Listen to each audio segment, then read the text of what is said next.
Good afternoon, ladies and gentlemen. My name is Jeff Baum. I'm the Assistant Dean of the Annenberg School for Communication, and I wanted to welcome you to today's event.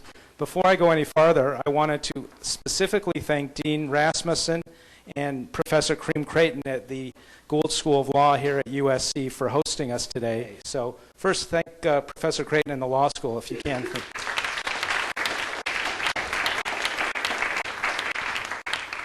And the law schools and their first-rate staff led by Marie Cleaves in the events department. The person that has made this possible for us today is our Knight Chair in Media and Religion, Professor Diane Winston. For those of you who have not met Professor Winston, she is a widely published and respected journalist. In fact, she spent many years reporting at the Baltimore Sun.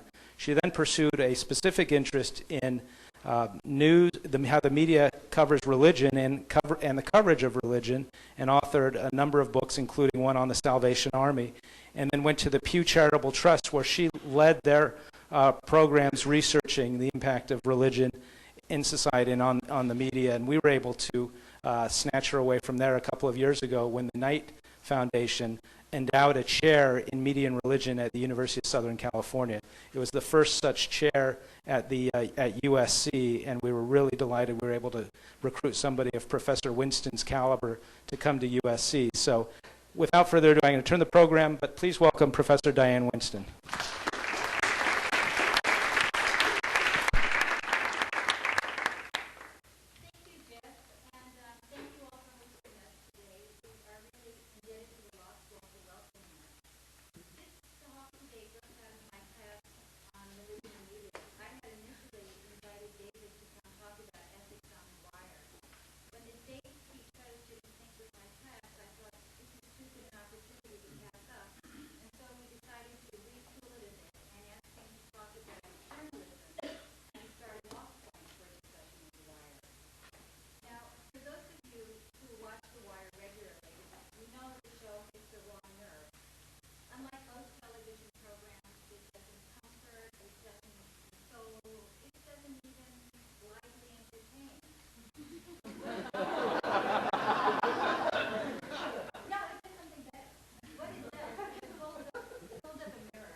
Which reminds us that life is short and then you die. But in between, that it is. In between, you may have the dreams of Stringer Bell, you may know the demons of Jimmy McNulty, or you may know the honor code of Omar. And so, with those poetic folks in mind, we turn to David, and we understand why critics have called The Wire the best thing on television, noting its attention to detail, its complex characters, and its Aristotelian sense of tragedy. Over the past 5 years, we've watched that tragedy unfold on Baltimore streets, its docks, its classrooms, its smoke-filled corridors, and now at its newspaper.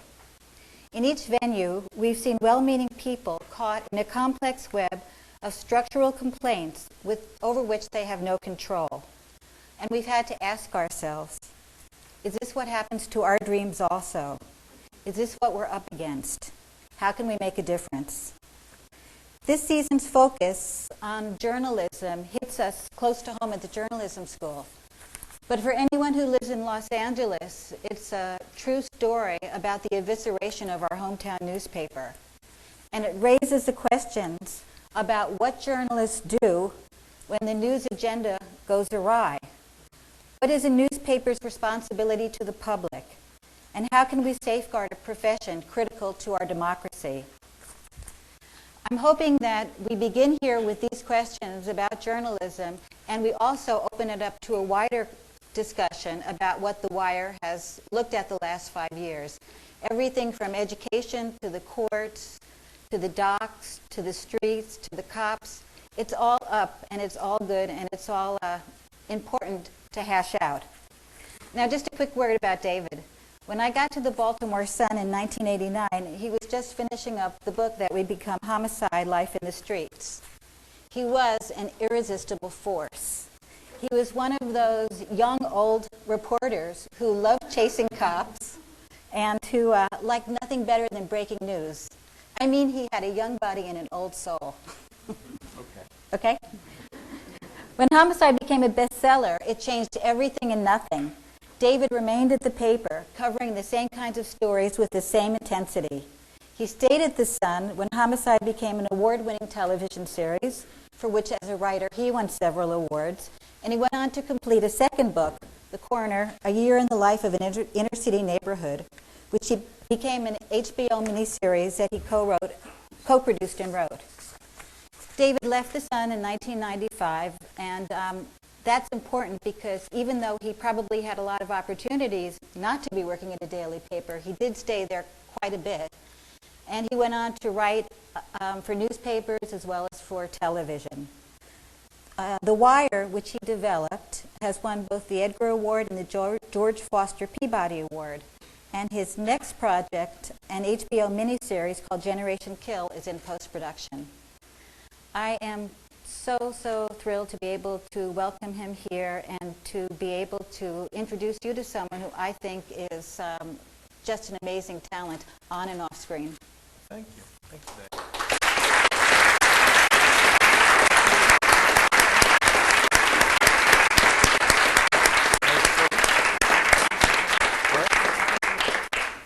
I'm not on? I'm on. They say I'm on. You want just go? Just go. Okay. The Wire is not mine alone. I have to say that right away. I have to say that first. It belongs to Ed Burns, who's a former homicide detective and a source. I guess I can say this now because we're both out of the business. He was one of my best sources on the police department. He was a homicide detective, and then later he became a school teacher in Baltimore City. We wrote The Corner together as an active narrative. It also belongs. It's not on. Can everybody hear me? Yeah. You're recording. Okay. Help.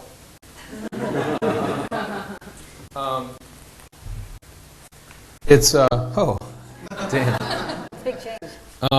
It also belongs to Bob Colesbury, who was a filmmaker who it was kind of a shotgun wedding at HBO. He was a feature guy who I did The Corner with, and I didn't trust him at first, but it was a shotgun wedding that HBO made. But I ended up just loving Bob, and we both worked on the visual template that would be The Wire together. And it belongs to Nina Noble, who made the thing run. So it did have, it had a lot of parents. And in subsequent years, it involved a lot of first-rate novelists, some of whom you're going to know, Richard Price, George Pelecanos, Dennis Lehane. People that I would have regarded it as improbable that they would have written TV until we were able to lure them in. And then it seemed like it was always the thing to do. So, there's enough in the 60 episodes of The Wire that if one person were to lay claim to it all, it would be embarrassing. And I don't want to do that tonight. I mean, I get to come here and talk to you guys, but it really was the result of a lot of, that's the thing about film, it's incredibly collaborative. I've just named the people who did a lot of the Uber planning, but, it goes right down to all of the departments and wardrobe. I mean, film is, when you write something, it's on paper and that's it. I mean, maybe it goes to a copy editor, maybe your editor gives you some ideas, but the paper is the end. Prose writing is the end. Newspapering is the end. Comes off the press, that's it. We publish a script, and that's the end of the beginning. And what happens after that is all incredibly ornate and contextual between directors and writers and actors and department heads and everyone down to the teamster eating his donut. I mean, where he chooses to stand while he's eating his donut. And that's what film is. And that's actually wonderful in that, I've never worked as hard or as intensely with people as I have, with other people as I have on The Wire. I've worked as hard being a journalist. I've worked as hard writing books, but it's been much more intimate. And this collaboration has been, it's aggravating, it's infuriating, it's funny, it's epic,